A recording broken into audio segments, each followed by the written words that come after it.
Live cities की night bulletin दिन भर बिहार में आपका स्वागत है। मैं गरिमा भारती। सबसे पहले आज की सुर्खियों पर एक नजर। बिहार में ब्लैक फंगस हो रहा घातक, सीएम नीतीश ने दिया बड़ा आदेश। कोरोना पॉजिटिविटी रेट घटने के बावजूद बढ़ सकता है लॉकडाउन, कुछ चीजों पर से हटाई जाएगी पाबंदी। जीतन राम मांझी ने उठाया सवाल। यास तूफान ने मचाई भारी तबाही, कहीं अस्पताल डूबे तो कहीं बना टापू। पप्पू यादव को कोर्ट से नहीं मिली बेल। बिहार में नियोजित शिक्षक भी करा सकते हैं ट्रांसफर, सॉफ्टवेयर तैयार। और बिहार में अलग अलग सड़क हादसों में 6 लोगों की गई जान। समस्तीपुर में सीओ राकेश दुबे की भी मौत। अब खबरें विस्तार से। पटना सहित पूरे बिहार में ब्लैक फंगस घातक होता जा रहा है। इसके मरीजों की संख्या लगातार बढ़ रही है और मौतों की संख्या में भी इजाफा हो रहा है। इसे लेकर सीएम नीतीश कुमार अधिकारियों को सख्त निर्देश दे चुके हैं। उन्होंने कहा है कि बिहार में ब्लैक फंगस के मरीजों की संख्या में वृद्धि हुई है। स्वास्थ्य विभाग को सभी चिकित्सा महाविद्यालयों और अस्पतालों में इसके इलाज के लिए आवश्यक व्यवस्था करने को कहा गया है। कोरोना से बचाव के लिए लगातार सावधानी जरूरी है। कोरोना संक्रमण को पूरी तरह से खत्म करने के लिए बिहार सरकार बड़ा कदम उठा रही है। सरकार फिर 7 दिनों के लिए लॉकडाउन की अवधि को बढ़ा सकती है। इस बात पर अंतिम मुहर कोरोना क्राइसिस मैनेजमेंट की बैठक में लगेगी। बताया जा रहा है कि इस बार लगने वाले लॉकडाउन के नियम पूरी तरह बदले जाएंगे और कई पाबंदियों को हटा दिया जाएगा। साथ ही कुछ छूट भी आम लोगों को दी जाएगी। इस संबंध में सभी जिलाधिकारियों से फीडबैक भी लिया जा रहा है। पूर्व मुख्यमंत्री जीतन राम मांझी ने कोरोना से निपटने के लिए लॉकडाउन लागू करने पर सवाल उठाया है। मांझी ने कहा कि कोरोना का समाधान नहीं हो सकता। मांझी ने बिहार में कोरोना के मामलों में कमी लाने के लिए सीएम नीतीश कुमार की तारीफ भी की। उन्होंने कहा कि अपने बेहतर और अद्वितीय कामों से कोरोना के मामलों में कमी लाने के लिए सीएम नीतीश कुमार जी को धन्यवाद। लेकिन लॉकडाउन कोविड का समाधान नहीं है। सही मायने में इस स्वास्थ्य संकट से निपटना है तो गांवों के उप स्वास्थ्य केंद्रों तक को सुव्यवस्थित करना होगा ताकि भविष्य में स्वास्थ्य संकटों से निपटा जा सके। कोरोना की दूसरी लहर का कहर थमता नहीं दिख रहा है। पॉजिटिविटी रेट घटने के बावजूद मौत का आंकड़ा बढ़ रहा है। पटना में जाने माने डॉक्टर यूपी सिंह की मौत हो गई।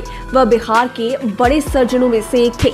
गरीबों और सेना के जवानों से ऑपरेशन तक की फी नहीं लेते थे। यही नहीं, वो मरीजों के सेवा के लिए हमेशा तत्पर रहते थे।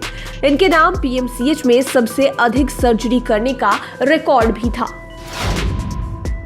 चक्रवाती तूफान यास ने बिहार में भी भारी तबाही मचाई है।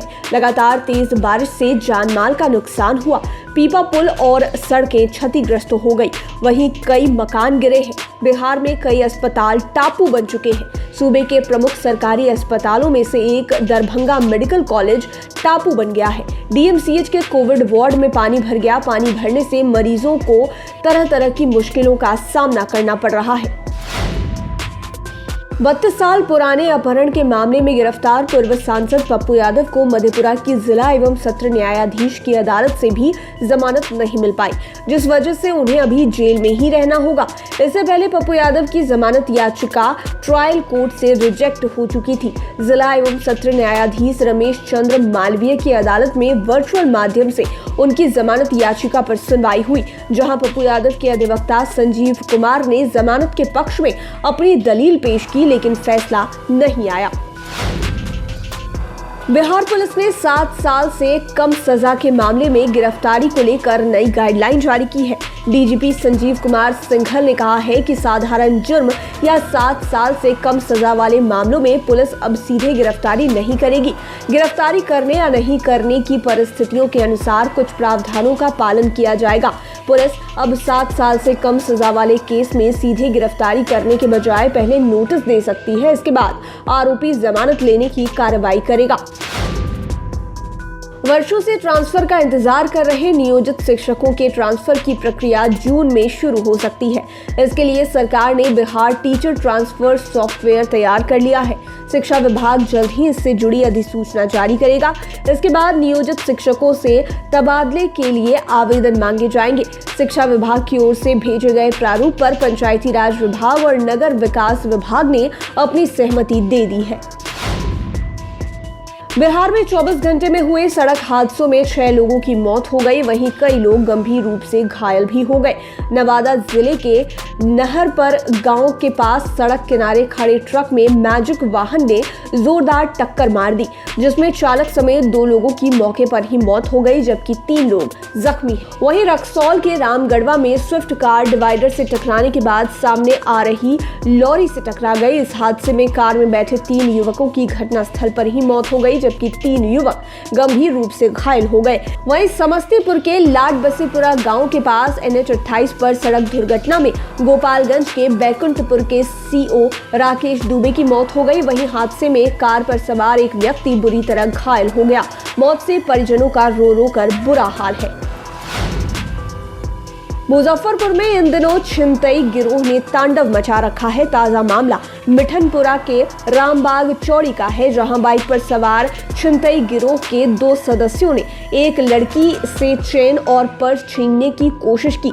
लड़की ने बहादुरी दिखाते हुए दोनों बदमाशों को पकड़ने की कोशिश की, तब अपराधियों ने उसे बाइक से जबरदस्त ठोकर मार दी। हालांकि आगे रोड बंद होने के कारण अपराधी सड़क पार नहीं कर सके, जिसके बाद लोगों ने अपराधियों को पकड़ लिया और पोल में बांधकर जमकर पिटाई कर दी।